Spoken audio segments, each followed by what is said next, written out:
Assalamualaikum warahmatullahi wabarakatuh. Perkenalkan, nama saya Latifah dengan NIM 3082. Di sini saya akan menjelaskan tentang memahami komunikasi interpersonal. Komunikasi interpersonal adalah proses pertukaran informasi, ide, dan perasaan antar dua orang atau lebih. Ini adalah dasar dari semua hubungan manusia dan memainkan peran penting dalam kehidupan pribadi maupun profesional. Selanjutnya yaitu definisi dan konsep dasar komunikasi interpersonal. Yang pertama ada definisi. Tadi sudah dijelaskan bahwa komunikasi interpersonal itu adalah komunikasi proses dua arah atau lebih di mana pesan dipertukar secara verbal atau nonverbal. Dalam komunikasi interpersonal, terdapat saling pengaruh antara penerima pesan dan pengirim pesan, di mana pesan yang disampaikan dapat mempengaruhi persepsi, emosi, dan tindakan penerima. Komunikasi interpersonal juga melibatkan kemampuan mendengarkan dengan baik, memberikan umpan balik yang konstruktif, dan membangun hubungan yang saling menguntungkan. Komunikasi interpersonal sangat penting dalam berbagai aspek kehidupan sehari-hari, baik dalam konteks pribadi maupun profesional. Kemampuan berkomunikasi secara efektif secara interpersonal dapat membantu memperkuat hubungan antar individu, memecahkan konflik, dan memperkuat keterampilan komunikasi secara keseluruhan. Yang kedua, karakteristik. Karakteristik komunikasi interpersonal yang bersifat dinamis, timbal balik, dan kontekstual memiliki pengertian yang penting dalam memahami interaksi manusia. Yang pertama yaitu dinamis. Komunikasi interpersonal bersifat dinamis karena selalu berubah dan berkembang seiring waktu. Interaksi antar individu dapat dipengaruhi oleh berbagai faktor seperti suasana hati, konteks, dan perubahan situasi yang mempengaruhi cara pesan disampaikan dan diterima. Yang kedua, timbal balik. Komunikasi interpersonal melibatkan proses timbal balik di mana pesan yang disampaikan oleh satu pihak akan diproses oleh pihak lain. Respon ini membentuk siklus komunikasi yang saling mempengaruhi antara pengirim pesan dan penerima pesan. Interaksi timbal balik ini memungkinkan adanya pemahaman yang lebih baik antar individu. Yang ketiga, kontekstual. Komunikasi interpersonal sangat dipengaruhi oleh konteks atau situasi di mana komunikasi terjadi.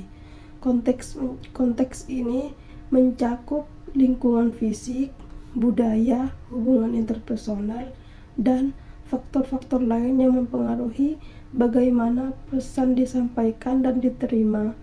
Memahami konteks komunikasi menjadi kunci untuk menafsirkan pesan secara tepat. Yang ketiga yaitu fungsi. Fungsi ini membangun hubungan berbagai informasi, memecahkan masalah, dan mempengaruhi orang lain. Komunikasi interpersonal membantu individu membangun hubungan yang kuat dan sehat dengan orang lain. Melalui komunikasi yang efektif, individu dapat saling berbagi pengalaman, pemikiran, dan emosi, sehingga memperkuat ikatan interpersonal dan membangun kepercayaan antar individu. Yang kedua, berbagi informasi. Komunikasi interpersonal kemungkinan individu untuk saling bertukar informasi, pengetahuan, dan ide-ide dengan berbagai informasi. Individu dapat memperluas wawasan mereka, belajar hal baru, dan memperkaya pemahaman mereka tentang dunia di sekitar. Yang ketiga, memecahkan masalah. Komunikasi interpersonal juga berperan dalam memecahkan masalah melalui diskusi, perdebatan, dan kolaborasi. Individu dapat bekerja bekerja sama untuk mengidentifikasi masalah, mencari solusi yang efektif, dan mencapai kesepakatan yang memuaskan bagi semua pihak yang terlibat. Yang keempat, mempengaruhi orang lain. Komunikasi interpersonal memiliki kekuatan untuk mempengaruhi orang lain melalui komunikasi yang persuasif dan efektif. Individu dapat mempengaruhi pendapat, sikap, dan perilaku orang lain. Kemampuan untuk mempengaruhi orang lain melalui komunikasi interpersonal merupakan keterampilan yang sangat berharga dalam berbagai konteks, seperti di tempat kerja, dalam hubungan pribadi, dan dalam lingkungan sosial. Selanjutnya yaitu ada proses komunikasi interpersonal. Yang pertama, encoding atau pengkodean. Encoding ini adalah tahap di mana pemimpin mengubah pesan atau informasi menjadi simbol, kata-kata, atau isyarat yang dapat ditransmisikan kepada penerima.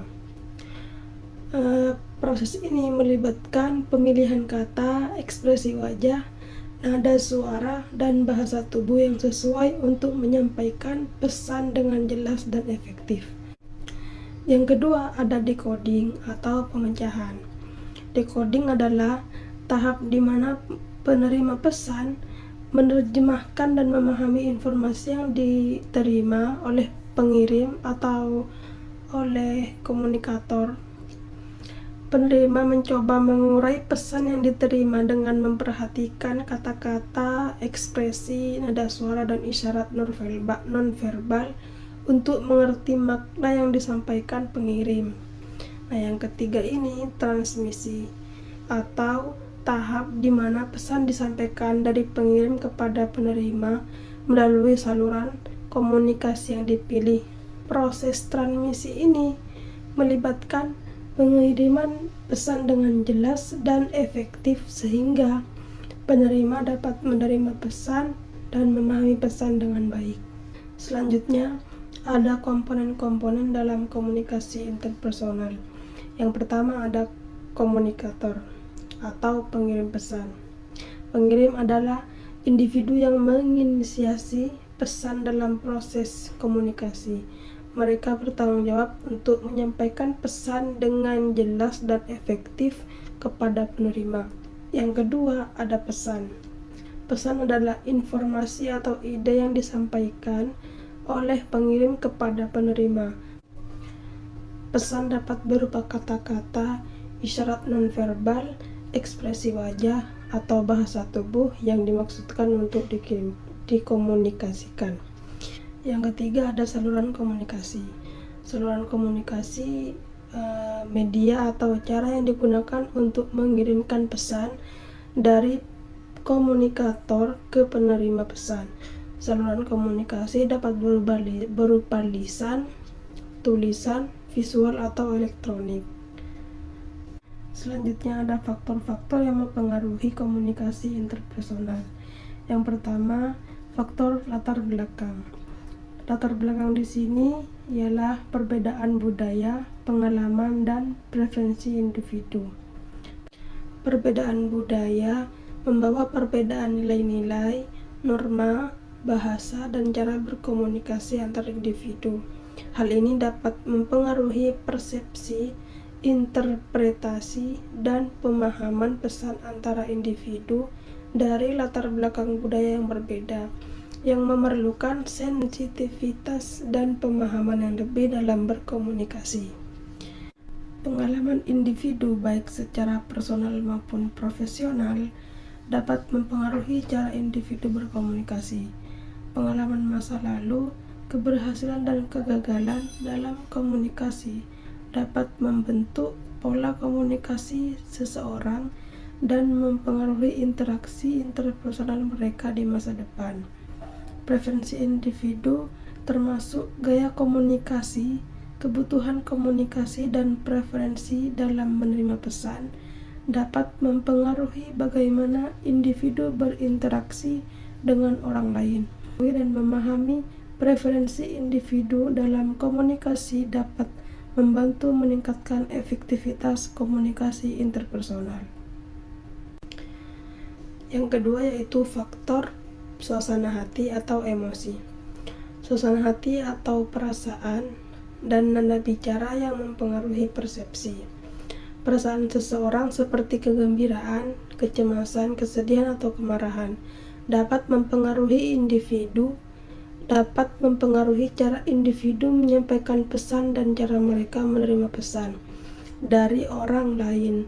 Perasaan yang kuat dapat mempengaruhi ekspresi wajah, bahasa tubuh, dan nada bicara dalam komunikasi interpersonal.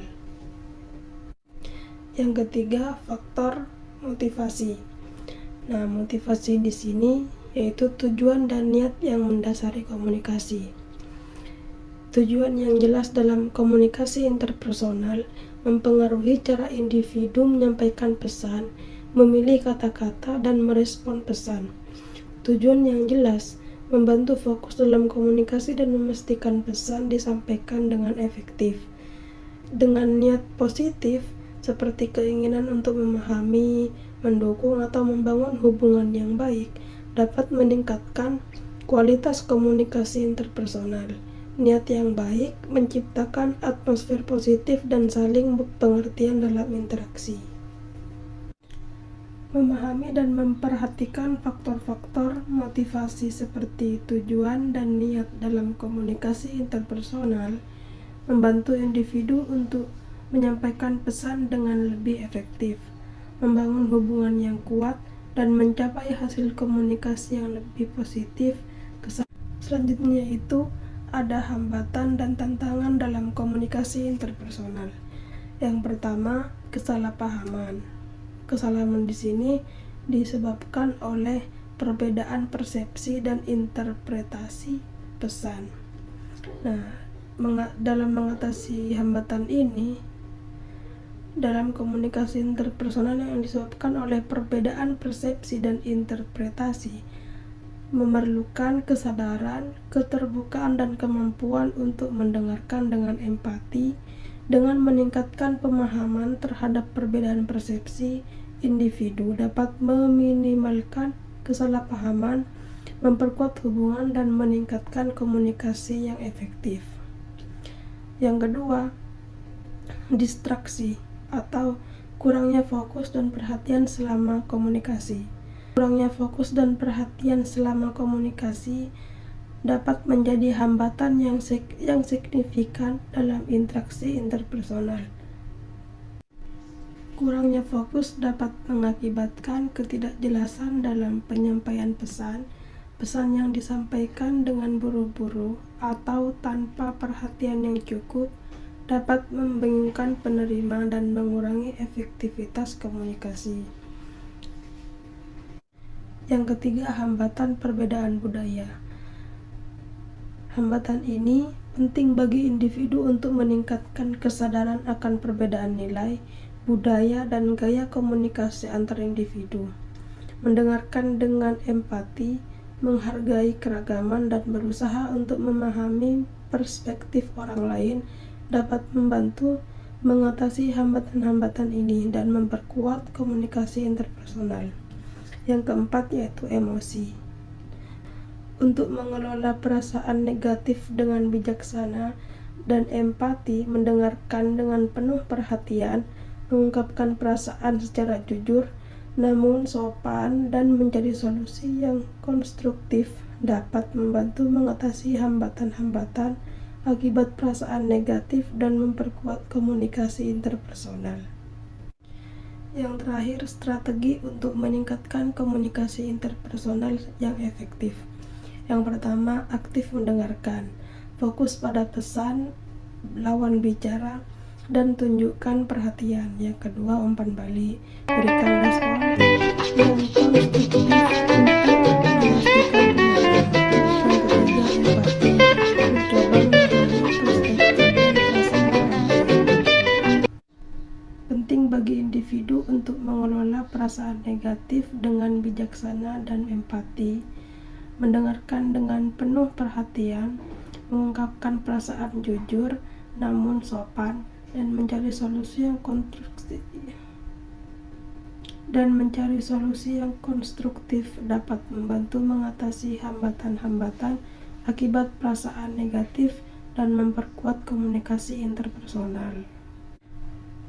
Kesimpulan dari materi yang saya paparkan tadi yaitu komunikasi interpersonal adalah bahwa komunikasi ini sangat penting dalam hubungan antar individu karena memungkinkan terciptanya hubungan yang sehat, saling pengertian, dan saling mendukung. Dengan berkomunikasi secara efektif, individu dapat membangun kepercayaan, meningkatkan kolaborasi, dan memperkuat hubungan interpersonal. Selain itu, komunikasi interpersonal juga dapat membantu individu untuk memahami perasaan dan kebutuhan satu sama lain, sehingga meminimalkan konflik dan meningkatkan kualitas hubungan.